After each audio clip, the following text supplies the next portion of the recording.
வணக்கம். இலங்கையின் காலை நேர தலைப்பு செய்திகள். அரசு ஊழியர்களின் சம்பளத்தை இந்த வருடம் மீண்டும் அதிகரிக்க முடியாது என ஜனாதிபதி ரணில் விக்ரமசிங்க தெரிவித்துள்ளார். ஜனாதிபதி தேர்தலுக்கும் பொதுத் தேர்தலுக்கும் தயாராக வேண்டியிருப்பதனால் சம்பளத்தை இந்த வருடம் மீண்டும் அதிகரிக்க முடியாது என ஜனாதிபதி ரணில் விக்ரமசிங்க தெரிவித்துள்ளார். நேற்றைய தினம் வெள்ளவையில் நிகழ்வு ஒன்றில் கலந்து கொண்ட போதே ஜனாதிபதி இதனை தெரிவித்துள்ளார்.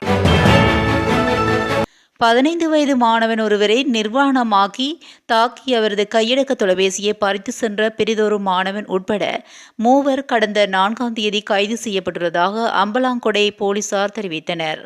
சம்பவம் தொடர்பில் அம்பலாங்கொடை, மாதம்பே மற்றும் வெள்ளப்பட ஆகிய பகுதிகளைச் சேர்ந்த 16 வயது மாணவன் ஒருவனும் 26 மற்றும் 34 வயதுடைய 2 நபர்களுமே கைது செய்யப்பட்டுள்ளனர்.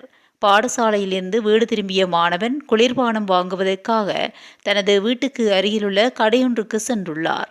இதன்போது பிரிதொரு மாணவனும் 2 நபர்களும் கடைக்கு சென்ற மாணவனை கடத்தி சென்று நிர்வாணமாக்கி தாக்கி மாணவனிடமிருந்த கையடக்க தொலைபேசியை பறித்து கொண்டு தப்பி சென்றுள்ளதாக போலீசார் தெரிவித்துள்ளனர். இது தொடர்பாக தாக்குதலுக்குள்ளான மாணவனின் தந்தை போலீஸ் நிலையத்தில் முறைப்பாடு அளித்துள்ளார். அதன் அடிப்படையிலேயே விசாரணைகளின் போது சந்தேக நபர்கள் 3 கைது செய்யப்பட்டுள்ளதுடன் மேலதிக விசாரணைகளில் அம்பலாங்கொடை போலீசார் ஈடுபட்டு வருகின்றனர். லஞ்சம் பெற்ற குற்றச்சாட்டில் போலீஸ் அதிகாரிகள் விளக்கமறியலில் வைக்கப்பட்டுள்ளனர். சந்தேக நபர்கள் லஞ்ச ஊழல் ஆணைக்குழுவினால் கைது செய்யப்பட்டிருந்தனர். லஞ்சம் பெற்ற கொழும்பு குற்றத்தடுப்பு பிரிவின் போலீஸ் பரிசோதகர் மற்றும் கான்ஸ்டபிள் ஆகியோரே எதிர்வரும் ஜூலை மாதம் 9ஆம் தேதி வரை விளக்கமறியலில் வைக்கப்பட்டுள்ளனர். குடும்பத் தகராறு காரணமாக கணவன் தனது மனைவியை குத்தி கொலை செய்த சம்பவம் நேற்றைய தினம் மாலை யாழ் கொழும்புத்துறை பகுதியில் இடம்பெற்றுள்ளது. கொழும்புத்துறை ஆனந்தவடலி வீதியில் வசித்து வந்த 29 வயதுடைய ஒரு பிள்ளையின் தாயான திவிகரன் நிசானி என்ற இளம் குடும்ப பெண்ணே மேற்படி பரிதாபமாக உயிரிழந்துள்ளார். கணவன் மனைவிக்கிடையில் தகராறு ஏற்பட்டுள்ளதாகவும் இதனால் கணவன் மனைவியின் நெஞ்சு பகுதியில் கத்தியினால் குத்தியதாகவும் படுகாயமடைந்த மனைவி உயிரிழந்துள்ளதாகவும் போலீசாரின் முதற்கட்ட விசாரணையில் தெரியவந்துள்ளது. இச்சம்பவம் தொடர்பில் கணவன் போலீசாரால் கைது செய்யப்பட்டுள்ளதுடன் மேலதிக விசாரணைகள் யாழ்ப்பாணம் போலீசார் மேற்கொண்டுள்ளனர். தேசிய அரசொன்றை ஸ்தாபிப்பதற்கு ஜனாதிபதி ரணில் விக்ரமசிங்க முற்படுவாராயின் அதற்கு ஒத்துழைப்பு வழங்காதிருக்க ஸ்ரீலங்கா பொதுஜன பெரமுன கட்சி திட்டமிட்டுள்ளதாக தெரிவிக்கப்படுகிறது.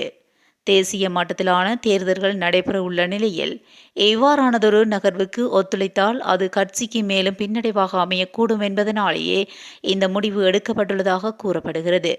அதேவேளை தேசிய அரசமைக்கும் திட்டத்தை கடுமையாக எதிர்ப்போம் என்று எதிர்க்கட்சித் தலைவர் சஜித் பிரேமதாசா, தேசிய மக்கள் சக்தியின் தலைவர் அன்றகுமார திசநாயக்க ஆகியோர் அறிவித்துள்ளனர். மேலும் தேர்தல் ஆணையம் விரைவில் ஜனாதிபதி தேர்தலை அறிவிக்க உள்ள நிலையில் இவ்வாறான செயல்பாடுகள் அரசியல் அரங்குகளில் மேற்கொள்ளப்பட்டு வருகின்றமை குறிப்பிடத்தக்கது. கிளிநொச்சி இரணைமடு சந்திக்கு அண்மித்த பகுதியில் பேருந்தில் பயணித்த 2 மீது வாள்வெட்டு தாக்குதல் மேற்கொள்ளப்பட்டுள்ளது. இதன்போது தாக்குதலில் படுகாயமடைந்த 2 கிளிநொச்சி மாவட்ட பொது வைத்தியசாலையில் அனுமதிக்கப்பட்டுள்ளதாக போலீசார் கூறியுள்ளனர். யாழ்ப்பாணத்திலிருந்து வவுனியா நோக்கி நேற்று மாலை பயணித்த பேருந்தில் இருந்த 2 மீதே குறித்த வாள்வெட்டு சம்பவம் மேற்கொள்ளப்பட்டுள்ளது. இந்நிலையில் விரைந்து செயல்பட்ட கிளிநொச்சி போலீசார் சம்பவத்துடன் தொடர்புடைய பிரதான சந்தேக நபர் ஒருவரை கைது செய்துள்ளதாக தெரிவிக்கப்படுகிறது. எதிர்காலத்தில் பாடசாலைகள் டிஜிட்டல் மயமாக்கலில் உள்வாங்கப்படும் என்றும் அதற்காக தேர்ந்தெடுக்கப்பட்ட 1250 பாடசாலைகள் தற்போது வலையமைப்பினூடாக இணைக்கப்பட்டுள்ளன. அடுத்த 3 ஆண்டுகளில் 10,026 பாடசாலைகளை டிஜிட்டல் மயமாக்க எதிர்பார்க்கின்றோம். இவ்வாறு கல்வி அமைச்சர் கலாநிதி சுசில் பிரேமஜயந்த தெரிவித்துள்ளார். ஹால் டி கோல் ஹோட்டலில் நேற்று நடைபெற்றுள்ள நிகழ்வில் கலந்து கொண்டு உரையாற்றும் போதே கல்வி அமைச்சர் இதனை குறிப்பிட்டுள்ளார். கிளிநொச்சியில் மணல் அகழ்விற்கு அனுமதிக்கப்படாத பகுதியில் மணல் ஏற்றிய குற்றச்சாட்டில் 4 டிப்பர்களுடன் அதன் சாரதிகளும் கைது செய்யப்பட்டுள்ளனர். தருமபுரம் காவல்துறையினருக்கும் கிடைக்கப்பெற்ற தகவலுக்கு அமைவாக கல்லாறு பகுதியில் நேற்று முன்தினம் குறித்த சந்தேக நபர்கள் கைது செய்யப்பட்டுள்ளனர். அனுமதி பத்திரத்துக்கு முரணான வகையில் மணல் ஏற்றி பயணித்த 4 டிப்பர்களும் அதன் சாரதிகளுமே இவ்வாறு கைது செய்யப்பட்டுள்ளதாக காவல்துறையினர் தெரிவித்துள்ளனர். வீதி சோதனை மூலமாக கைது செய்யப்பட்டுள்ள சந்தேக நபர்கள் காவல்துறையினரின் விசாரணைகளின் பின்னர் பிணையில் விடுவிக்கப்பட்டுள்ளனர். மேலும் மீட்கப்பட்ட தடயப் பொருட்கள் எதிர்வரும் 10ஆம் தேதி கிளிநொச்சி நீதிமன்றத்தில் முற்படுத்த நடவடிக்கை எடுக்கப்பட்டுள்ளதாக தருமபுரம் காவல் நிலைய பொறுப்பு அதிகாரி DM சதுரங்க தெரிவித்துள்ளார். அரசு சேவையில் பணியாற்றும் பல துறைகளைச் சேர்ந்த தொழிற்சங்க ஊழியர்கள் சுகஹின விடுமுறை போராட்டம் ஒன்றை முன்னெடுக்க தீர்மானித்துள்ளனர். குறித்த போராட்டமானது எதிர்வரும் 9ஆம் தேதி முன்னெடுக்கப்பட உள்ளதாக தெரிவிக்கப்படுகிறது. அந்த வகையில் வேதன அதிகரிப்பு உள்ளிட்ட பல கோரிக்கைகளை முன்வைத்து இந்த போராட்டம் முன்னெடுக்கப்பட உள்ளதாக கூறப்படுகிறது. மேலும் இந்த போராட்டத்தில் ஆசிரியர்கள் மற்றும் அதிபர்களும் இணைந்து கொள்ளவுள்ளதாக இலங்கை ஆசிரியர் சங்கத்தின் பொதுச் செயலாளர் ஜோசப் ஸ்டாலின் குறிப்பிட்டுள்ளார். 1,05,000 மில்லியன் ரூபாய் பெறுமதியான திரைசேரி உண்டியல்கள் எதிர்வரும் 10ஆம் தேதி ஏல விற்பனையினூடாக வழங்கப்பட உள்ளதாக இலங்கை மத்திய வங்கி அறிவித்துள்ளது. இதன்படி 91 நாட்கள் முதிர்வு காலத்தை கொண்ட 30,000 மில்லியன் ரூபாய் பெறுமதியான திரைசேரி உண்டியல்களும் 182 நாட்கள் முதிர்வு காலத்தை கொண்ட 40,000 மில்லியன் ரூபாய் பெறுமதியான திரைசேரி உண்டியல்களும் 364 நாட்கள் முதிர்வு காலத்தை கொண்ட 35,000 மில்லியன் ரூபாய் பெறுமதியான திரைசேரி உண்டியல்களும் ஏல விற்பனையினூடாக வழங்கப்பட உள்ளதாக இலங்கை மத்திய வங்கி அறிவித்துள்ளது. கடத்தொழிலாளர்கள் மறு அறிவித்தல் வரை வங்களா விரிகுடா மற்றும் அரபிக்கடலை சுற்றியுள்ள கடற்பரப்புக்குள் செல்ல வேண்டாம் என வளிமண்டலவியல் திணைக்களம் அறிவுறுத்தியுள்ளது. குறித்த கடற்பரப்புகளில் காற்றின் வேகமானது மணித்தியாலத்துக்கு 80 கிலோமீட்டர் வரை அதிகரிக்கக்கூடும் என அறிவிக்கப்பட்டுள்ளது. இதன் காரணமாக கடற்பரப்புகள் அவ்வப்போது மிகவும் கொந்தளிப்பாக காணப்படும் எனவும் குறிப்பிடப்பட்டுள்ளமை சுட்டிக்காட்டத்தக்கது. நாட்டில் நிலவும் சீரற்ற காலநிலை காரணமாக ஆறுகளின் நீர்மட்டம் அதிகரித்து வருவதாக நீர்ப்பாசன திணைக்களம் தெரிவித்துள்ளது. இதேவேளை கழுகங்கை மற்றும் நில்வலா கங்கைகளின் நீர்மட்டம் அதிகரித்து வருவதாகவும் அந்த திணைக்களம் குறிப்பிட்டுள்ளது. இதன் காரணமாக குறித்த ஆறுகளை அண்மித்த தாழ்நில பகுதிகளில் வசிக்கும் மக்கள் அவதானத்துடன் செயல்படுமாறு அறிவுறுத்தப்பட்டுள்ளனர். மேல் ஜப்ரமுவ மற்றும் வடமேல் மாகாணங்களிலும் கண்டி நுவரெலியா காலி மற்றும் மாத்தறை மாவட்டங்களிலும் அவ்வப்போது மழை பெய்யும் என வளிமண்டலவியல் திணைக்களம் தெரிவித்துள்ளது. வெளிநாட்டு ஆய்வு கப்பல்கள் நாட்டின் கடற்பரப்புக்குள் பிரவேசிப்பதற்கு அடுத்த ஆண்டு முதல் தடை விதிக்கப்பட மாட்டாது என வெளிவிவகார அமைச்சர் அலிசப்ரி தெரிவித்துள்ளார். ஜப்பான் தேசிய தொலைக்காட்சிக்கு வழங்கிய நேர்காணலில் இலங்கை இந்திய பெருங்கடலில் மூலோபாய ரீதியாக அமைந்துள்ளது. கடந்த ஜனவரி மாதம் முதல் வெளிநாட்டு ஆராய்ச்சி கப்பல்கள் ஒரு வருட காலத்துக்கு இலங்கைக்கு வர தடை விதிக்கப்பட்டது.